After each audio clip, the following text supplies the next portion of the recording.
देश को खतरा है, खाली प्रदेश को खतरा नहीं है। उस भाईचारे के खत्म होने से पूरे देश को खतरा है। देश में गृह युद्ध के से आसार बनते हैं और लोकतंत्र को खतरा है। इसलिए हम योगी को सत्ता से बेदखल करना चाहते हैं। कर दोगे आप? बिल्कुल कर देंगे। और काय के लिए आए हम यहाँ पर? इस बार भारतीय जनता पार्टी जिस तरह से ब्राह्मण बोल रहे हैं कि हमारे बहु बेटियों का इज्जत जो है उसके साथ खिलवाड़ हुआ है, वो खुशी दुबे की गिरफ्तारी पे ये तो वोट मांगने आए तो इनको जूते से मार के भगाए घर से। अगर नहीं भगाएंगे तो फिर खुद मर जाएंगे, जनता खुद ही मर जाएगी इनसे। जूते से मारा? हाँ बिल्कुल, नहीं मारेंगे तो खुद मर जाएंगे वो। हमारा उद्देश्य यहाँ पे यूपी में आने का सिर्फ एक है कि योगी को सत्ता से बेदखल करना। 5 साल में हमारे योगी जी ने जो अपना प्रदेश में जिस तरह की तानाशाही का रवैया अपनाया है उससे जनता पूरी तरह से त्रस्त है। हिंदू मुस्लिम का जो भाईचारे का जो मिसाल यहाँ का प्रदेश देता था उसको पूरी तरह से खत्म कर दिया इन्होंने। उत्तर प्रदेश के चुनाव में जो मोदी योगी, मैं कहूंगा भाजपा, इसकी छुट्टी होनी बहुत ही जरूरत थी। उत्तर प्रदेश के भदोही, जौनपुर, आजमगढ़, मऊ, एक गाजीपुर, बनारस, इन सारे जगहों पे, चंदौली, इन सभी जगहों पे मैं यात्रा कर रहा हूँ कि हर एक जगह भारतीय जनता पार्टी से लोग त्रस्त हैं। वो सच पूछिए तो विकास का होना चाहिए, लेकिन आज के डेट में योगी सरकार ने सिर्फ और सिर्फ एक मुद्दा बनाया है, वो है सिर्फ हिंदू मुस्लिम लोगों को ब्रेक करने का मुद्दा उन्होंने बनाया हुआ है। गरीब इनको भगाना बहुत जरूरी है देश से। देखिए बीजेपी वाले जो हैं पूरे देश को बर्बाद करने पे तुल गए हैं। अब जनता को इस पे इतना ठोस डिसीजन करना है कि किसी तरह से इसको हटाए। अगर देश पर कोई खतरा है तो वो है नरेंद्र मोदी। मोदी जी, क्योंकि उनकी जो वर्किंग ऑफ स्टाइल है, वो जो करना चाहते हैं, उनका जो विजन है, एक बहुत ही खतरनाक है। आज नहीं तो कल लोगों को सड़कों पर उतर करके अपनी लड़ाई लड़नी होगी। नमस्कार, मैं हूं देव, इसमें आप देख रहे हैं लोकतंत्र टीवी। ये भदोही जौनपुर का इलाका है, यूपी में है, और जहां पर हमारे साथ वो तमाम शख्सियत लोग हैं जो लगातार लोकतंत्र टीवी पर आकर लोकतंत्र की आवाज को बुलंद करते हैं। मैं आपको बता दूं, हमारे साथ मौजूद हैं संजय गर्ग जी, मनमोहन मिश्रा जी, रविकांत भारती जी और तमाम उनके साथी सहयोगी जो लगातार इस नेक काम में, जो कई सालों से, पिछले 2014 से जो लोकतंत्र की मजबूती को, खूबसूरती को बनाए रखने की कोशिश कर रहे हैं। हालांकि इस दौर में भी ये संभव नहीं हो पा रहा है, जहां एक तरफ तानाशाह का वो राज जो अपने मनमर्जियों से लगातार लोगों को परेशान करने का काम कर रहा है, चाहे वो यूपी चुनाव हो, उत्तराखंड का हो, पश्चिम बंगाल का हो और तमाम जगह का हो, भांति भांति का। हमारे साथ जो लोग मौजूद हैं, जो लगातार लोग कई सालों से कोशिश कर रहे हैं कि कैसे हिंदुस्तान के जमहूरियत को बचाया जाए, कैसे हिंदुस्तान के भाईचारे को बचाया जाए, आज उनसे लगातार बात करने की कोशिश करेंगे।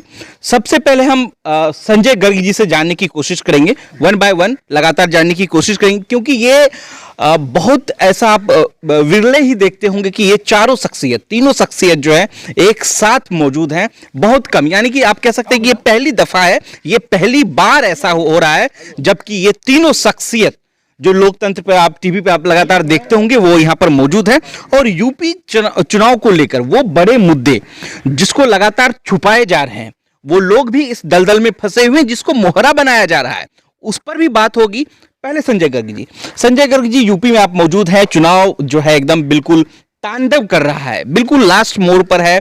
कैसे देख रहे हो जब आप एक साथ तीनों बड़े शख्सियत जो हो यहाँ पर मौजूद है? संजय गर्ग जी, हमारा उद्देश्य यहाँ पे यूपी में आने का सिर्फ एक है कि योगी को सत्ता से बेदखल करना। उसका कारण अगर आप जानना चाहेंगे तो मैं ये कहना चाहूंगा कि 5 साल में हमारे योगी जी ने जो अपना प्रदेश में जिस तरह की तानाशाही का रवैया अपनाया है उससे जनता पूरी तरह से त्रस्त है। हिंदू मुस्लिम का जो भाईचारे का जो मिसाल यहाँ का प्रदेश देता था उसको पूरी तरह से खत्म कर दिया इन्होंने। अपनी थोती राजनीति के लिए इन्होंने जो धर्मों में, जो दोनों धर्मों में जो कि बड़े धर्म है, उनमें आपस में लोगों में नफरत पैदा करने का जो प्रयास किया है और आपस में जो भरोसे को खत्म करने का जो प्रयास किया है, उससे देश को खतरा है, खाली प्रदेश को खतरा नहीं है। उस भाईचारे के खत्म होने से पूरे देश को खतरा है। देश में गृह युद्ध के से आसार बनते हैं और लोकतंत्र को खतरा है। इसलिए हम योगी को सत्ता से बेदखल करना चाहते हैं। कर दोगे आप? बिल्कुल कर देंगे। और काय के लिए आए हम यहाँ पर? यहाँ का माहौल देखिए, उनकी मीटिंग में, उनके जलसे में 100 आदमी, 200 आदमी, कभी लाखों लाख लोग हुआ करते थे। आज यूपी कहीं भी यूपी में रैली करते हैं योगी जी, या कहीं पे भी सभा करते हैं तो उनकी कुर्सियां खाली रह जाती हैं 80%। इसका मतलब क्या मैसेज जाता है ये आप बताइए। आपसे ही पूछना चाहता हूं, क्या आपको लगता है कि जब कुर्सियां खाली हो रही हैं तो उनके क्या फिर उसके बावजूद भी सत्ता में आ सकते हैं वो? मतलब आप ये कह रहे हो कि सक्सेस का जो रेट है आगे बढ़ रहा है, बढ़ोतरी है उसमें। सक्सेस का किसका सक्सेस? हमारा तो बिल्कुल सक्सेस का रेट है, हमें पूरा कॉन्फिडेंस है। हम यहां से इनको बिल्कुल सत्ता से हटा करके तभी यहां से जाएंगे हम लोग। साथियों, मैं आपको बता दूं कि ये जितने भी शख्सियत हैं सब पर बड़े मुकदमा है। चाहे संजय गर्ग जी हो, आपने मनमोहन मिश्रा जी को देखा होगा किस तरीके, एनडीटीवी पे बात हो रही थी इनकी कि किस तरीके से चेन्नई से उठा लिया गया। रविकांत भारती जी को डेली धमकी, वो भी वीडियो जल्द ही अपलोड हो जाएंगे। सबसे पहले मनमोहन मिश्रा जी के पास आते हैं, रविकांत भारती जी के पास आते हैं। रविकांत भारती जी, कैसे देख रहे हो यूपी का दौरा? बड़े शख्सियत एक साथ नजर आ रहे हैं। कौन लोग हैं जिसे दलदल में फंसा करके इस्तेमाल किया जा रहा है? भीड़ भी आ रही है और इस बात का आसार है कि इससे भाजपा को ही फायदा होगा। जो गठबंधन की बात लगातार अखिलेश यादव जी के, उनको फायदा होने वाला नहीं है। किस तरीके से देख रहे हो? उत्तर प्रदेश के चुनाव में जो मोदी योगी, मैं कहूंगा भाजपा, इसकी छुट्टी होनी बहुत ही जरूरत थी। और वो लग रहा है कि 10 मार्च का टाइम जो है उस दिन भाजपा चली जाएगी। एग्जाम्पल के तौर पे जिस तरह से स्वामी प्रसाद मौर्य जैसा बड़ा शख्सियत भारतीय जनता पार्टी से निकल के और समाजवादी पार्टी से ताल ठोक रहा है, तो जो ओबीसी का मेजर, समाजवादी पार्टी से ताल ठोक रहा है, ओबीसी का मौर्य हो गया या ओबीसी के जितने भी वोट थे वो स्वामी प्रसाद मौर्य की वजह से या मोदी और योगी के अत्याचार की वजह से, बेरोजगारी की वजह से, आए दिन लोगों के जो कोरोना में लोग पैदल आ रहे थे उनके डंडा उन पे बरसाने की वजह से, महंगाई की वजह से, इन सारी चीजों की वजह से कह लीजिए कि ओबीसी का जो वोट है वो समाजवादी पार्टी की तरफ शिफ्ट होता हुआ नजर आ रहा है। और उत्तर प्रदेश के भदोही, जौनपुर, आजमगढ़, मऊ, गाजीपुर, बनारस, इन सारे जगहों पे, चंदौली, इन सभी जगहों पे मैं यात्रा कर रहा हूं और मैं पा रहा हूं कि हर एक जगह भारतीय जनता पार्टी से लोग त्रस्त हैं। यहां तक कि इस बार भारतीय जनता पार्टी जिस तरह से ब्राह्मण बोल रहे हैं कि हमारे बहु बेटियों का इज्जत जो है उसके साथ खिलवाड़ हुआ है, वो खुशी दुबे की गिरफ्तारी पे, तो ब्राह्मण भी नाखुश है। तो भारतीय जनता पार्टी के वोटर कौन है? सवर्ण वोटर है। अब सवर्ण वोटर भी नाराज है तो भारतीय जनता पार्टी को वोट मिलेगा कहां से? इसलिए एक गोदी मीडिया या तमाम कोई कुछ भी बोल रहे कि भारतीय जनता पार्टी बहुमत में आ रही है या नहीं आ रही है, मैं कह रहा हूं, लिख के ले लीजिए कि 10 मार्च को योगी आदित्यनाथ और नरेंद्र मोदी को, ये दोनों लोग कहते हैं ना, औंधे मुंह गिरेंगे। जिस तरह बंगाल चुनाव के बाद मोदी और अमित शाह आज तक वहां नहीं दिखे, वैसे यहां पे भी वे लोग नहीं दिखेंगे। तो दोस्तों, यहाँ आपने दो लोगों को सुना और इन्होंने अपनी बातें बड़ी बखूबी तरीके से आपके सामने रखी। मैं यहाँ कुछ लोग हैं जिनसे मैं पूछूंगा कि आखिर मुद्दा क्या है, किस मुद्दे पर चुनाव होना चाहिए। हमारे बगल में ही एक हमारे शिष्य खड़े हुए हैं, उनसे मैं पूछता हूँ, आप बताइए। आप नहीं, छोड़ दीजिए। मुद्दा जो होना चाहिए चुनाव का, वो सच पूछिए तो विकास का होना चाहिए। लेकिन आज के डेट में योगी सरकार ने सिर्फ और सिर्फ एक मुद्दा बनाया है, वो है सिर्फ हिंदू मुस्लिम लोगों को ब्रेक करने का मुद्दा उन्होंने बनाया हुआ है। गरीबी चरम सीमा पे है, बेरोजगारी चरम सीमा पे है, महंगाई आसमान छू रही है। मतलब इनके पास सच पूछिए तो चुनाव लड़ने का कोई मुद्दा ही नहीं है, सिर्फ एक मुद्दा इनके पास है, हिंदू मुस्लिम लोगों को लड़ाओ और लोगों को माइंड वॉश करो। इन लोगों का यही एक गेम है कि लोगों को कैसे माइंड वॉश किया जाए। ठीक है मास्टर, आप बताइए क्या मुद्दा होना चाहिए? नहीं, चुनाव में क्या मुद्दा होना चाहिए आपके हिसाब से? महंगाई, गरीबी? हाँ, इस समय महंगाई तो बड़ी चरम सीमा पर है। बेरोजगारी भी है, लोग त्रस्त भी हैं। गरीबी, कर्मचारी से लेकर के जो है जितने भी किसान सब त्रस्त हैं। उनका जो है अनाज नहीं सही ढंग से खरीदा जा रहा है।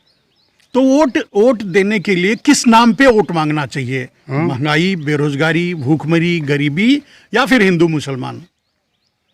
भाई विकास के नाम पर तो लोग मांग रहे हैं भाजपा वाले, लेकिन विकास कहाँ है?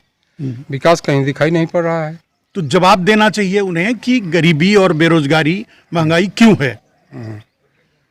और आप कुछ कहना चाहेंगे? हाँ, देखिए बीजेपी वाले जो हैं पूरे देश को बर्बाद करने पे तुल गए हैं। अब जनता को इस पे इतना ठोस डिसीजन करना है कि किसी तरह से इसको हटाए। अगर हो सके तो वोट मांगने आए तो इनको जूते से मार के भगाए घर से। अगर नहीं भगाएंगे तो फिर खुद मर जाएंगे, जनता खुद ही मर जाएगी इनसे। जूते से मारा? हाँ बिल्कुल, नहीं मारेंगे तो खुद मर जाएंगे। वो जो ये जनता है देश की वही मर जाएगी फिर, अगर इनको नहीं भगाएंगे तो। इनको भगाना बहुत जरूरी है देश से। आपने देखा बहुत यहाँ आपको दिखाई दे रहे होंगे बहुत कम लोग, लेकिन ये गांव है, ये ग्रामीण क्षेत्र है। यहाँ हर ग्रामवासी के मन में ये बातें जैसे बेरोजगारी है, महंगाई है, ये सब शहरों का मुद्दा नहीं रह गया है।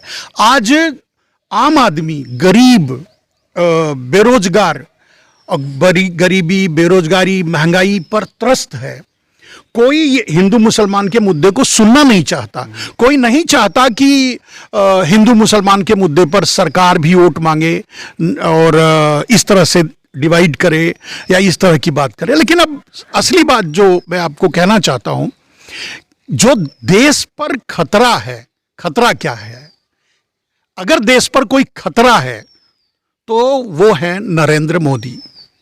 मोदी जी, क्योंकि उनकी जो वर्किंग ऑफ स्टाइल है, वो जो करना चाहते हैं, उनका जो विजन है, एक बहुत ही खतरनाक है। उस विजन में उन्होंने सबसे पहले, आप समझ सकते हैं लोकतंत्र कैसे बचता है, कैसे रहता है, कैसे चलता है। तो लोकतंत्र के लिए 4 खंभे आप भी जानते हैं। 4 खंभे होते हैं, विधायिका, न्यायपालिका, मीडिया और कार्यपालिका। आप अच्छी तरह से देख रहे हैं कि मीडिया टोटल मीडिया अडानी और अंबानी का हो चुका है। जब सारे चैनल्स गोदी मीडिया बन गए हैं और अडानी अंबानी के चैनल्स बन गए हैं, आप खुद बताइए वो कैसे नरेंद्र मोदी के विरोध में, या वो कैसे महंगाई, गरीबी, बेरोजगारी के विरोध में कैसे बात करेंगे? क्योंकि बेरोजगारी भी तो वही फैला रहे हैं। अपनी फैक्ट्रियों से, अपनी कंपनियों से लोगों को निकाल भी तो वही रहे हैं। तो बेरोजगारी जो फैला रहा है, वो गरीबी, बेरोजगारी, महंगाई पर कैसे बात करेगा? कहने का अर्थ यह है कि आपका मीडिया खत्म हो गया, यानी लोकतंत्र का एक खंभा टूट गया। अब आते हैं दूसरे खंभे पे। आप समझ लीजिए न्यायपालिका की क्या हालत है। न्यायपालिका के लिए एक उदाहरण बहुत है कि वहां के लोग बैठे हैं कि कब उनको चांस मिलेगा संसद में जाने का। तो वो कैसे न्याय कर पाएंगे और उनके न्याय पर कितना आप भरोसा कर पाएंगे और उनकी न्याय पर कितनी विश्वसनीयता देश रख पाएगा, ये खुद समझ लीजिए। तो ये दूसरा खंभा भी टूट गया, सिर्फ इसलिए क्योंकि वो उनको भी ये लालच दिया गया, या उनको भी इन्फ्लुएंस किया गया, या उन्हें भी एक मार्ग दिखाया गया। एक आदमी को उदाहरण के लिए तो एक ही आदमी है, एक आदमी को संसद में भेजकर ये दिखा दिया गया या लालच दे दिया गया कि आगे आप भी तैयार रहिएगा, आपको भी चांस मिलेगा। तो न्यायपालिका गई, अब रह गई कार्यपालिका। आप देख रहे हैं, चाहे सीबीआई हो, चाहे ईडी हो, ये लोग क्या कर रहे हैं? जैसे या तो खुद रिटायरमेंट ले रहे हैं या रिटायरमेंट की लाइन में लगे हुए हैं। अब इनको ये है कि वहां से निकलेंगे तो या तो राज्यसभा चले जाएंगे, जैसे बड़े अधिकारी हैं ईडी के, बड़े अधिकारी हैं सीबीआई के। पहले मनमोहन सिंह के जमाने में कहा जाता था कि ये तोता है, अब तो बिल्कुल ही होता है, हो गए हैं। वेट कर रहे हैं कि कब उनको राजनीति में चुनाव लड़ाया जाएगा, कब उनको संसद में भेजा जाएगा। अब ऐसी अगर स्थिति है, आप खुद समझ सकते हैं, तो आपके साथ वो क्या न्याय करेंगे? ईडी आपके साथ क्या न्याय करेगा? सीबीआई आपके साथ न्याय क्या करेगा? यानी कार्यपालिका भी ढह गया। तो आपके सामने 2 न्यायपालिका और कार्यपालिका और विधायिका, ये मीडिया, ये 3 खंभे गिर चुके हैं। रह गया चौथा खंभा आपका विधायिका, यानी संसद। संसद में क्या हो रहा है?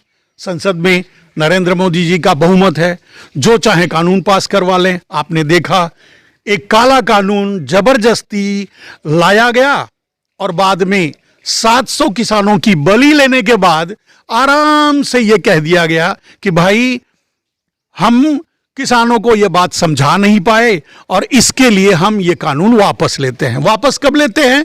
1 साल बाद। 1 साल बाद में 700 किसान शहीद हो गए और उन 700 किसानों को नरेंद्र मोदी जी किसान तो छोड़िए, इंसान भी मानने के लिए तैयार नहीं थे। उन्हें संसद में श्रद्धांजलि तक नहीं देने दी। अब इससे भी बड़ा कोई तानाशाह आएगा?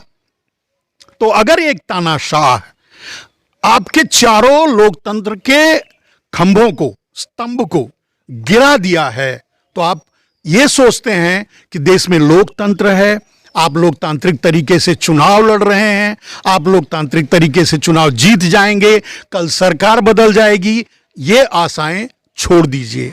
आज नहीं तो कल लोगों को सड़कों पर उतर करके अपनी लड़ाई लड़नी होगी। जो भी है, अभी जो चुनाव चल रहा है आप देख ही रहे हैं, चुनाव के परिणाम क्या होंगे आप खुद देख लेना, आपको भी समझ में आ जाएगा कि सब कुछ बंधक हो चुका है। और जब चारों खंभे टूट चुके हैं लोकतंत्र के, तो लोकतांत्रिक मूल्यों की क्या कीमत रह गई है? चुनाव होगा, चुनाव निष्पक्ष होगा, कह नहीं सकते। चुनाव के बाद जो निर्णय होंगे, आपने बिहार में देखा था कि डीएम जबरदस्ती हारे हुए कैंडिडेट को जिताया हुआ कर रहा था, तो क्या उत्तर प्रदेश में नहीं होगा?